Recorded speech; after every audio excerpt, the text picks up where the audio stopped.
Po, në ndërkohë të gjitha ata të cilët dëshirojnë të bëjnë një investim të ri në ambientin ku janë, po nuk kanë shumë për të shpenzuar dhe dojnë ndryshime të vogla.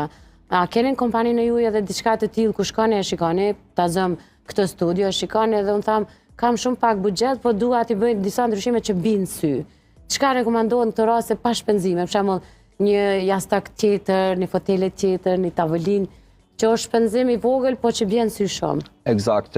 Tash na në kompaninë tonë punojna kryesisht me, domethënë marrim një projekt të interierit edhe çysh është në bloka ose nëse është vetë se ndërtuar renovim, e marrim edhe deri në momentin që të dorëzojna, deri në momentin që të përfundohen punët, tu e përfshi edhe pjesën e jashtagëve masi e përmendëm, domethënë ja vendosim na klientit, deri në fund na kena me u marrë me atë pjesë. Puna që klienti mos me lodh kryt me u marrë me mjeshtër, me u marrë me gjana që ja hupin kohën. Se